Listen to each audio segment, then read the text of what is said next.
Hello everybody! Ito nga at nanguha kami ng fresh na clam sa dagat na malapit dito sa amin. At ito ay naipabad natin sa tubig dagat ng 2 days.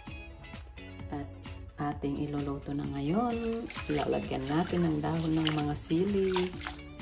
Ganun din ay isasama na rin natin itong leftover ko na dahon ng kangkong. At tara nang igisa natin para may maulam tayo ngayong tanghali.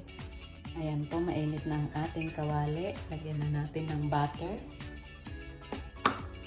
Igisa ko siya ng butter. Tapos, ilagay na natin ang bawang.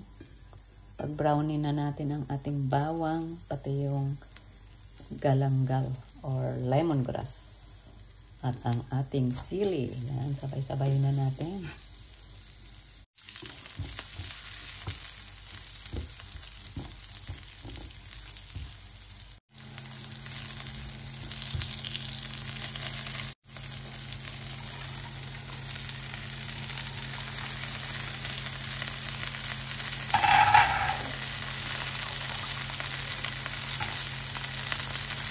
Tusok na greens.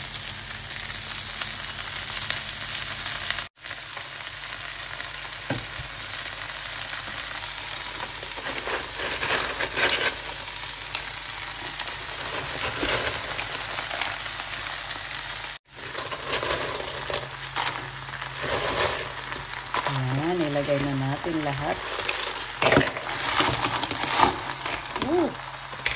Tapos tubig. At saka patis. Timplahan na natin. Pumupusit-sit-sit pa yung mga ano nila. Kasi fresh ito na shell, guys. Pumupusit-sit pa yung kanilang mga tubig.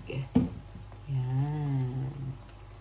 Takpan na rin natin para bumuka na sila kapag pinainit na.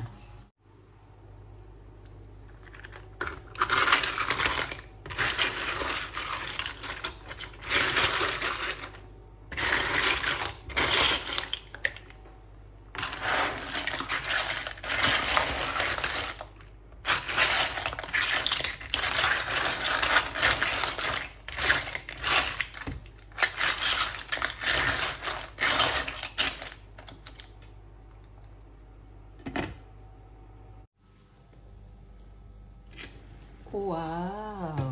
Ayan, nag-moist na. Luto na. Ayan, kain na tayo, guys. Luto na ang ating seafood na galing sa dagat natin. Ano pang inaantay nyo? Sandukin na yan.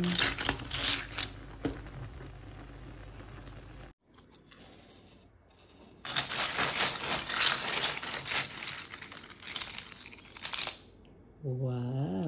Ooh, sarap! Kain na tayo, guys!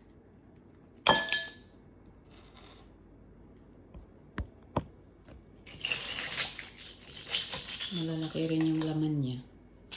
In fairness. Yan o. Pinainit lang, bumuka na.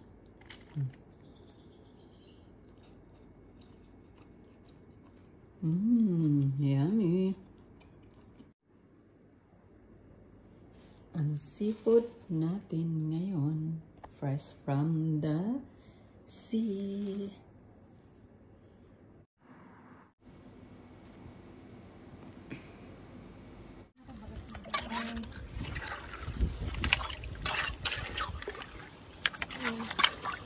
Lunes kasi yung babaw. Ang pagkanay guys. Ang ginto sa dagat.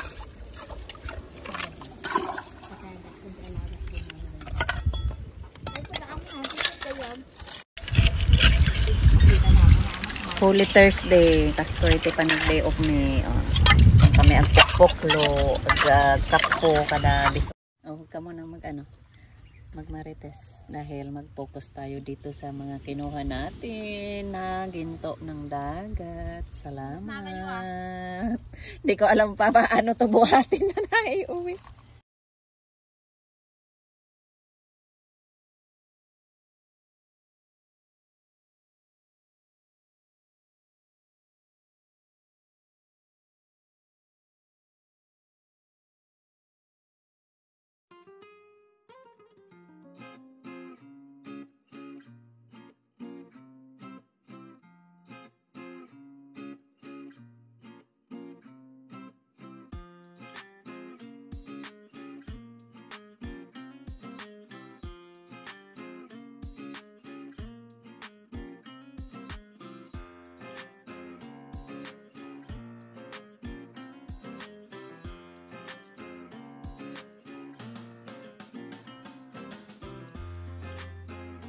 Video muna tayo. Attendance.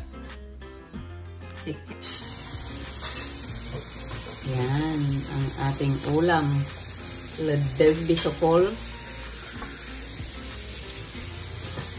Nyamat dahil ito. Adit paltat dito dira din. Paltat nga Chinese.